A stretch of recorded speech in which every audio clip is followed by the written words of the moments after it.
The card arrived on a Tuesday, nestled between a utility bill and a glossy circular for a hardware store. It was not an invitation, but an addendum printed on thick, unforgiving ivory stock, the same kind I had helped Calla choose for the main invitations weeks ago. Its text was rendered in an elegant, merciless script in consideration of family dynamics. Your presence at the ceremony of Calavance and Julian Croft is respectfully requested via the provided live stream link. A web address followed. Nothing more, no signature, no love, just a sterile corporate directive disguised as a courtesy. It was a surgical strike, delivered by the mailman. My hand, the one holding the card, began to tremble, a faint tremor that started in my fingertips and radiated up my arm. I was Alara Vance. I was 48 years old, a historical preservationist who spent her days piecing back together the fractured histories of New Orleans, but I could not seem to piece this together. Calla, my only child, the daughter I had shielded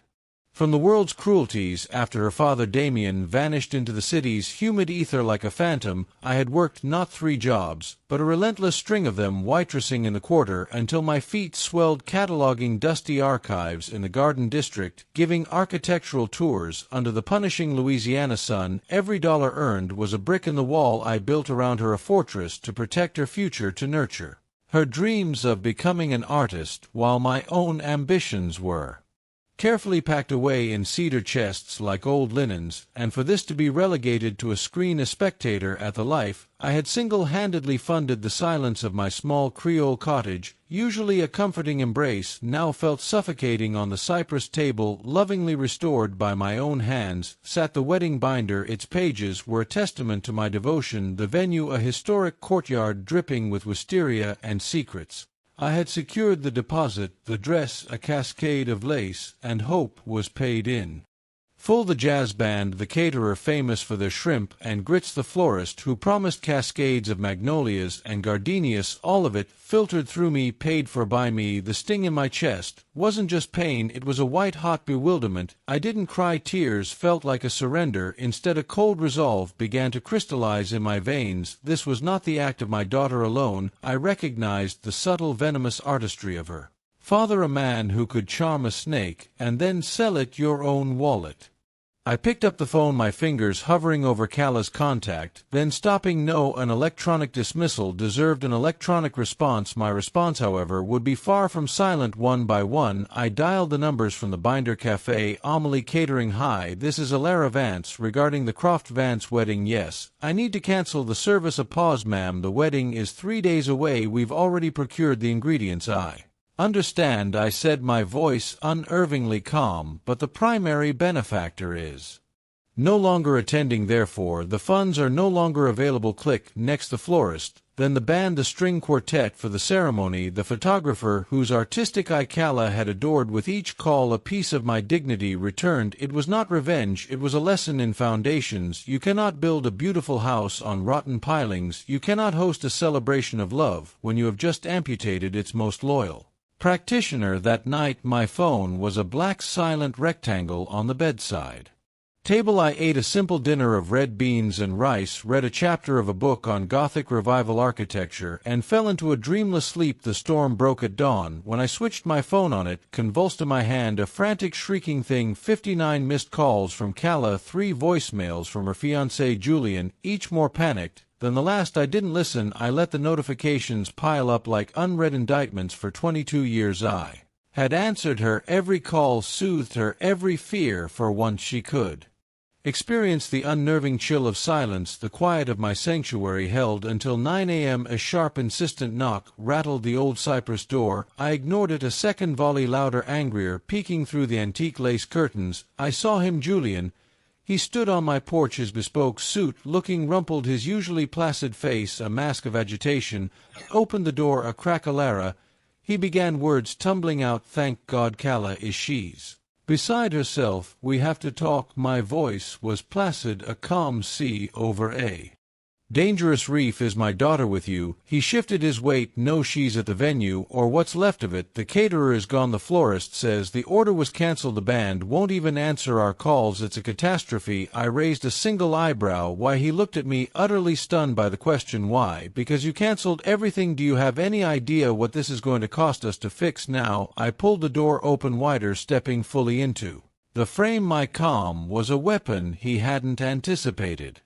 Julian, I didn't cancel your wedding. I canceled the checks I wrote, the thousands of dollars I paid. I did so after receiving a formal notice that my presence was not required, so I rescinded my financial presence as well. His mouth opened and closed like a fish. He was a good man, but a weak one, easily swept up in the currents of stronger personalities. It was a misunderstanding, he stammered. Calla was stressed. You know how she gets. Oh, I do, I said, a flicker of iron in my tone. I know exactly how she gets. I also know who she gets it from. I paused, letting the implication hang in the humid air. Did she send you here? No. Well, yes, she's not ready to talk to you, I said, the sound soft but sharp, so I'm good enough to bankroll the fantasy, but not worthy of a conversation. Tell Calla this, Julian, when she is ready to speak to me as the adult woman I raised her to be. She knows where to find me. Until then, I hope she enjoys the wedding she has chosen.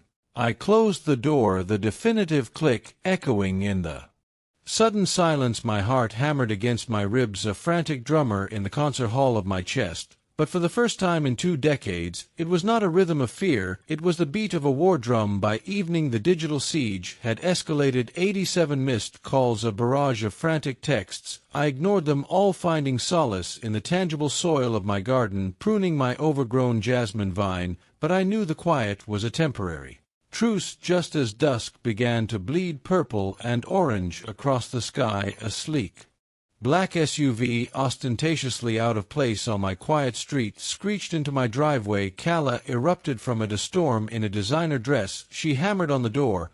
Before I could even turn the knob, what the hell did you do? She shrieked the moment I opened it, shoving past me into the living room. I responded to your correspondence, I said, closing the door and turning to face her. My living room, my sanctuary, suddenly felt like a courtroom.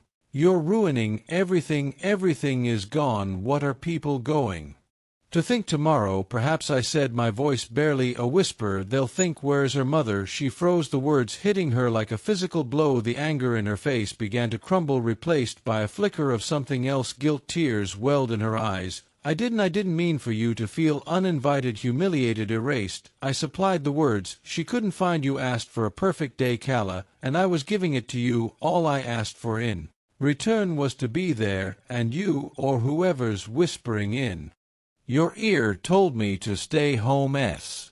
He sank onto the edge of a velvet armchair, the fight draining out of her. I was overwhelmed. I was mad at you for criticizing Julian's expensive upgrades, and her voice broke, and instead of talking to me you sent an execution order. I finished softly, so I made my move quietly, not to scream or to fight, but to make you understand love is not a resource to be tapped, Calla, it's a relationship to be honored. She looked up, her face a mask of youthful despair. Mom, she whispered, her voice trembling, I don't know what to do. The wedding is tomorrow, and it's all gone. No, I said, sitting opposite her, you didn't ruin everything. You still have a choice. What choice? You can have your wedding, I said, leaning forward, but you fix this with honesty, not with pride. You fix this by remembering who has always been in your corner, even when you sent them away. She looked down at her hands, her shoulders shaking with silent sobs. For a moment, a fragile hope bloomed in my chest, and then she spoke the words that changed everything, the words that revealed the true puppet master. I saw Father yesterday. The air in the room turned to glass. Her father, Damien, the ghost. The word hung between us, a spectral presence reawakened after 22 years of slumber. The man who hadn't paid $1 of child support, who hadn't sent a single birthday card, whose name was a synonym for betrayal. He reached out 2 weeks ago. She murmured, her gaze still fixed on her lap. He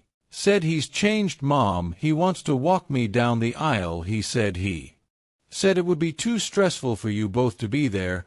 He thought you'd be happier watching from home, without the drama. Dad, the casual, trusting way. She said, it was a knife in my heart. He had already poisoned the well. I saw his plan now with chilling clarity. Isolate me, replace me, and take credit for the beautiful life I had built for our daughter. My voice was steady, betraying none of the seismic chaos erupting inside me. What exactly did he promise you, Calla? She finally met my eyes, a desperate Hope shining through her tears, he said he would cover all the last-minute things. Julian wanted the fireworks display, the upgraded champagne, the cocktail bar. He told me you'd be upset about the cost, so he was just helping, taking the stress off you, taking the stress off me. I had to close my eyes for a moment, counting to 5 to keep the rage from boiling over. This was his signature move, grand empty gestures designed to dazzle. And in debt. What did he tell you about why he left all those years ago? I asked. She shrugged, a gesture of a child trying to believe a fairy tale. He said he was sick, that he had to get himself clean before he could be a real father. A sharp, bitter laugh escaped my lips before I could stop it. Sweetheart, your father's sickness wasn't in his body, it was in his soul. He was addicted to the thrill of the gamble, and he was cruel when he lost. I knew I still had the faint scar above my eyebrow from a night he'd lost big at a back alley poker game, and blamed me for his bad luck. People can change, she whispered, pleading. Change is proven with actions, not with words, I said gently. Has he actually paid for any of this, or has he only promised to? A faint blush crept up her neck. He gave the venue a check yesterday for the entire remaining balance. A cold dread washed over me, a familiar premonition. A personal check, Calla. She nodded. From which bank? I don't know, I didn't look. Of course she hadn't. She saw a father. I saw a con man setting his final trap if that check bounced.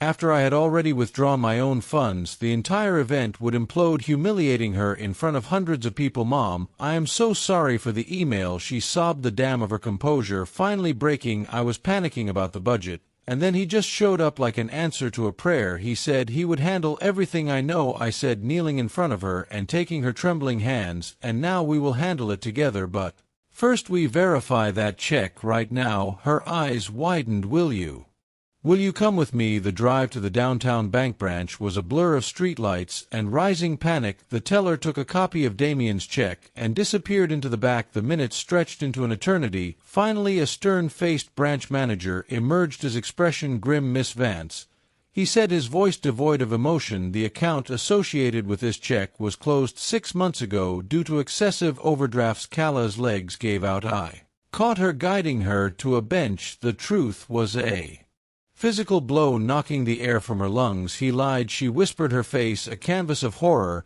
He lied about everything. I smoothed her hair back from her forehead. Yes, he did, but we can still fix this. We have to move fast. How she cried. Your money is gone. His money never existed. It's over. I glanced at my watch. 3:47 p.m. No vendors will work if they're paid. I have a preservation fund savings. I never touched it for emergencies.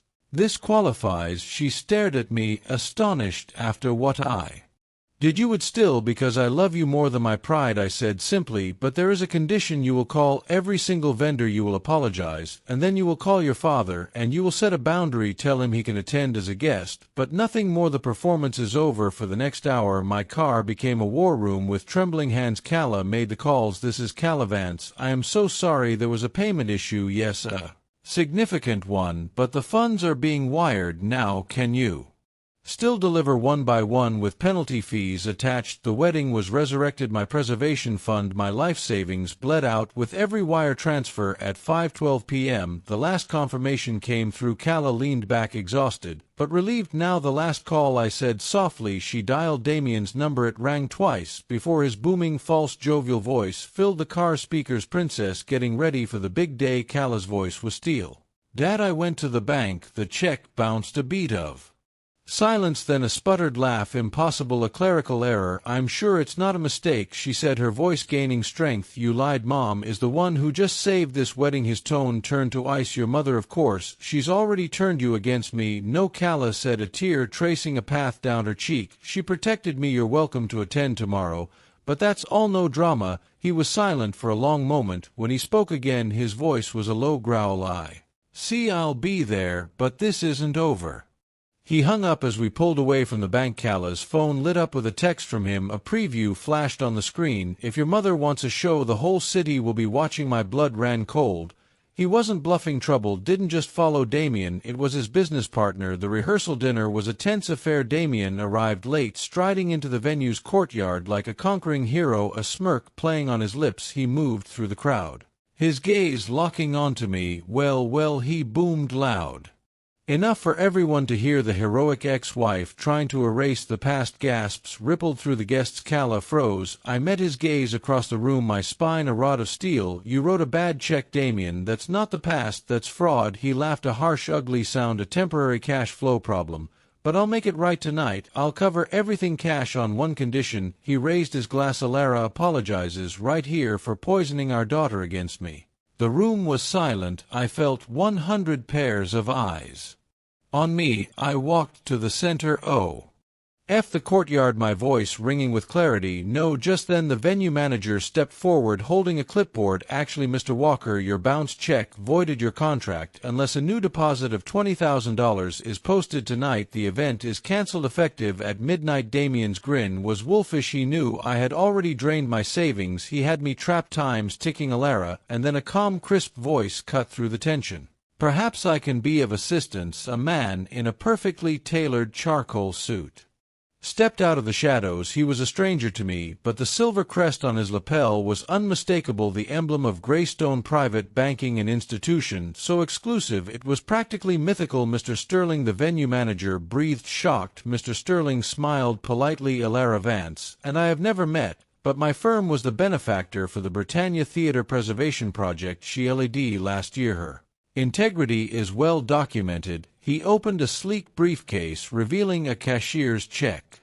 This should cover the deposit, and I believe I speak for everyone when I say this gift is conditional on Mrs. Vance being the one to walk her daughter down the aisle tomorrow. The courtyard erupted in applause. Damien's face was a thundercloud of fury. Security, summoned silently by the manager, flanked him. This isn't over, Maggie, he snarled as they escorted him out. I knew he was right. The money was settled, but his hunger for chaos was not. The morning of the wedding was a battle of nerves. Calla, pale but resolute, asked me to walk her down the aisle. As we stood outside the bridal suite, word came that Damien was at the main entrance, waving a manila envelope and screaming that he had proof of my lies that had to be read before the ceremony. He's claiming he has a court order that proves you forged documents to keep him from his custody rights. The security chief told me. I knew it was a lie. Another desperate performance. I left Calla in the suite and walked out to face him one last time. He stood there, phone in hand, ready to live stream his final pathetic act. What lies, Damien? I asked, my voice carrying over the nervous murmurs of the early guests. He waved the envelope. The lies on her birth certificate, the letters you hid. You mean the single letter you sent 9 years after you disappeared, the one with no return address and no apology? I turned to the small crowd. This man abandoned his 7-year-old daughter. He returned 2 decades